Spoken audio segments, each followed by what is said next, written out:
हुँ। आज हम पढ़ते हैं महाकवि सूरदास जी का जीवन परिचय।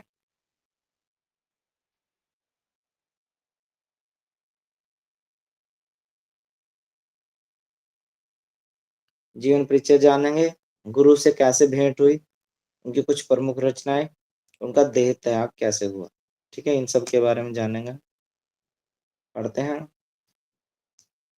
आप लोग एक बल्लभगढ़ नाम से जगह है, आप उसको जानते हैं?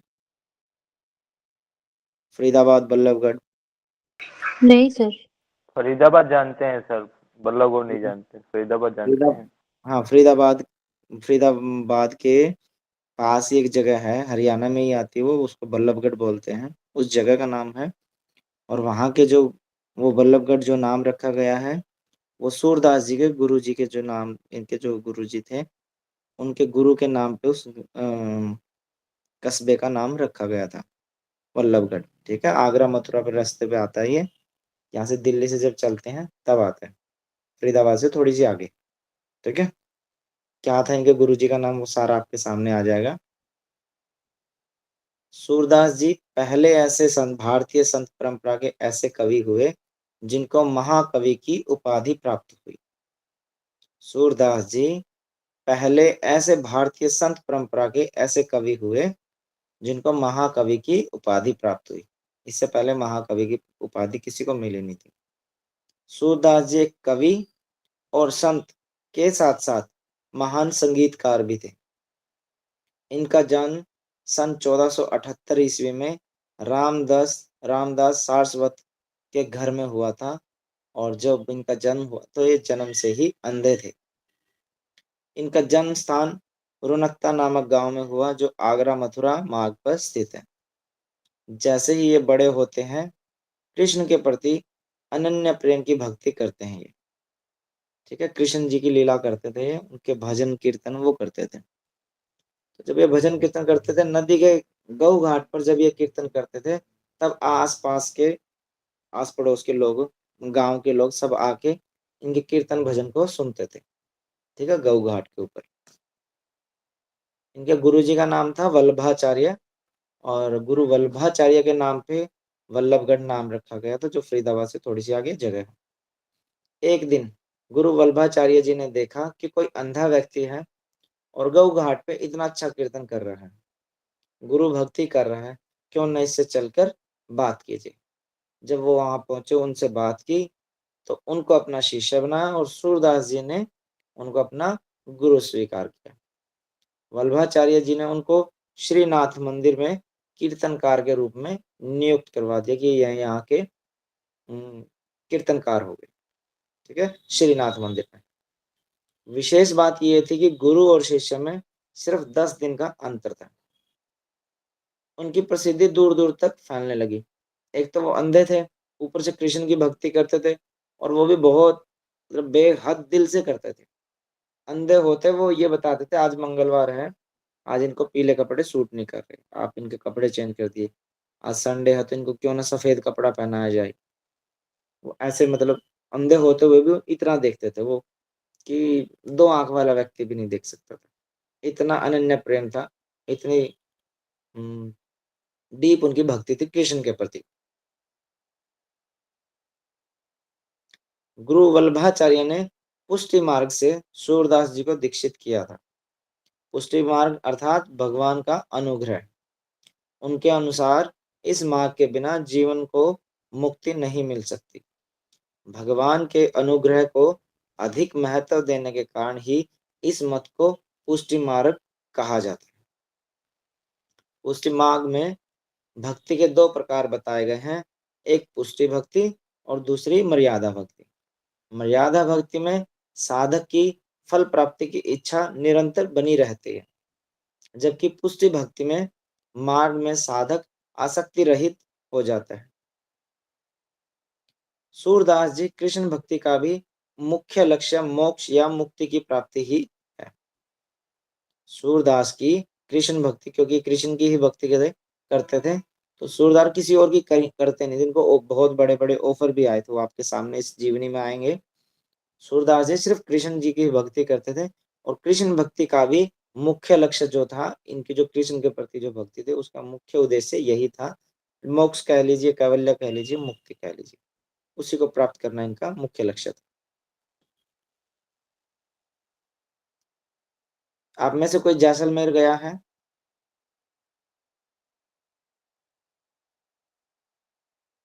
जैसलमेर का नाम सुना आपने? हाँ सर, नाम सुना है। जी सर। वहां बादशाह अकबर बैठते थे। उनसे पहले बादशाह अकबर के दरबार में एक बहुत अच्छे गीतकार थे, जो संगीत वगैरह गाते थे। तासकंज नाम था ना उनका सर? नहीं, तासकंज नहीं, तासकंज तो समझो, तानसेन। तानसेन, सॉरी, तानसेन। तानसेन नाम था। तासकंज तो समझौता हुआ था। तानसेन, तानसेन गाते थे वहां पे। तानसेन से पहले सूरदास जी वहां गए थे तानसेन के समय में। एक बार बादशाह अकबर ने सूरदास जी को अपने दरबार में बुलाया और कहा कि आप कीर्तन करके दिखाइए। वहां आप जाएंगे तो आपने जो गए हैं एंड्रेज कर रखा, जिन्होंने भी, कौन है, सीमा जी, वहां पे बादशाह अकबर ऊपर बैठते थे और पानी के बीच में जाके एक वो स्टेज सी है, वहां बैठ के वो गाते थे। आपने कभी गए होते या देख लेना, आपका मौका लगे तो वहां वो पानी में बैठ के गाते थे, मतलब पानी में उनके बैठने की जगह बना रखी थी। ठीक है, तो वहां से गाते थे और बादशाह अकबर दूर बैठ के सुनते थे। तो वहां तानसेन जी गाते थे। ठीक है, तो वहां जब इनको बुलाया गया तो आप कीर्तन करके दिखाइए। जैसे ही इन्होंने कीर्तन शुरू किया तो अकबर ने देखा कि इतना अच्छा वर्णन शब्दों का भी, और प्लस में फिर वो बॉडी मूवमेंट भी, और भाई इतना डीपली कैसे गा लेते हैं, इतना अच्छा सोचते हैं, लिखते हैं। तो उन्होंने देखा कि इतना अच्छा वर्णन जो है, एक्सप्लेनेशन, इतनी तो प्रभु की भक्ति कोई स्वस्थ व्यक्ति में, यानी कि आंखों वाला व्यक्ति भी नहीं कर सकता, जितना अच्छा ये अंधा भक्त कर रहा है। तो अकबर ने उनको ऑफर किया कि आप मेरे दरबार में रहकर मेरा गुणगान करिए, मैं आपको राष्ट्रीय कवि घोषित करता हूँ। ठीक है, मैं आपको राष्ट्रीय कवि घोषित करता हूँ। आपने गाना तो है ही, आप ऐसे कृष्ण की लीला कर रहे हैं, ऐसे आप कृष्ण की जगह अकबर का नाम डाल के आप उसका वर्णन कीजिए, गुणगान करिए, मैं आपको राष्ट्रीय कवि घोषित करता हूँ। पहले ऐसे ही होता था, जो बहुत बड़े बड़े नोबेल प्राइज मिले हैं वो ऐसे ही मिले हैं कि आप मेरा ये काम करिए, मेरे हाथ में, मैं आपको ये देता हूँ। और इस लालच में आगे लोग मरे भी हैं, फंसे भी हैं। जैसे झांसी रानी का जिन्होंने गुप्त पता बताया था, उनको यही बताया कि आपको 10 गांव इनाम में मिलेंगे, आपको 50 गांव इनाम में मिलेंगे, जबकि मिलेंगे कहाँ से, उनके हो तो दे। तो ऐसे ही लोगों ने लालच में आके 10 गांव के चक्कर में उनका गुप्त पता बताया था और वो मरवा दी थी झांसी की रानी। ऐसे बहुत सारी घटनाएं हुई हैं, आप जब इतिहास पढ़ेंगे तो आपको पता चल जाएगा। इस पर सूरदास जी ने कहा कि माफ कीजिएगा, मैं किसी व्यक्ति विशेष की भक्ति नहीं कर सकता, मैं सिर्फ कृष्ण की ही भक्ति जानता हूँ और वही करता हूँ। इस पर अकबर ने सूरदास जी से माफी मांगी और कहा कि ठीक है जी, आप जाइए और आप अपनी कृष्ण की भक्ति कीजिए, आप कृष्ण की भक्ति में लीन रहिए। देखो, भक्ति के आगे इतने अच्छे अच्छे जो बादशाह अकबर, अपने टाइम के जो राष्ट्रीय कवि घोषित करने की पावर हो, उन्होंने भी माफी मांगी थी।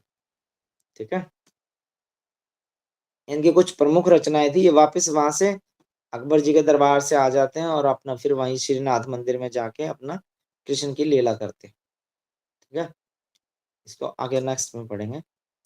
सूरदास जी वहां से वापस जब आ गए श्रीनाथ मंदिर में, जब से कीर्तनकार के रूप में नियुक्त हुए थे, मरते दम तक वहीं कीर्तन किया, कभी भी अनुपस्थित नहीं हुए।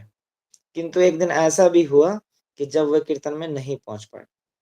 उनका काम था सुबह नहा धो के आना, और उनके साथ जो उनके सह सहयोगी थे, उनको बोलते थे आप इनको इस कलर का मुकुट पहना दीजिए, इनके कपड़े चेंज कर दीजिए, ये कर दीजिए, वो कर दीजिए, वो सब बताते थे, अंधे होते हुए भी। तो एक दिन ऐसा हुआ कि वो नहीं आए, बाकी सभी पुजारी आ गए।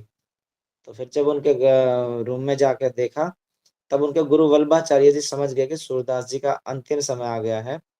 जब मंदिर के मुख्य पुजारी ने जाकर देखा तो वह अचेत अवस्था में पड़े हुए थे, और उस समय सूरदास जी अपने इष्ट के साथ अर्थात श्री कृष्ण के चैतन्य रूप के दर्शन कर रहे थे। इसके बाद वे पूर्ण रूप से राधा कृष्ण भाव में लीन होकर अपने भौतिक शरीर को छोड़कर सदा सदा के लिए आत्म तत्व में लीन हो गए। गोवर्धन के पास गोवर्धन के पास परसोली गांव है, वहां पे सन 1583 ईस्वी में इनका अंतिम संस्कार किया गया था। इनकी कुछ प्रमुख रचनाएं हैं, वो देख लेते हैं हम। बड़ी फेमस है, सूरसागर, सुरसावली, साहित्य लहरी, नल दमयंती, बेहालो। ठीक है, इनकी जो भाषा थी वो ब्रज भाषा थी। इन्हें अपनी कृति ब्रज भाषा में ही लिखी, जिनमें से इनकी 5 प्रमुख हैं: सूरसागर, सुरसावली, साहित्य लहरी, नल दमयंती और बेहालो।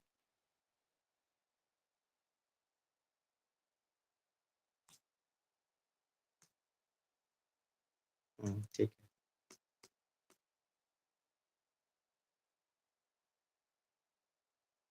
ये इनका जीवन परिचय था। इसको लेके किसी बच्चे का कोई डाउट हो तो आप बताइएगा।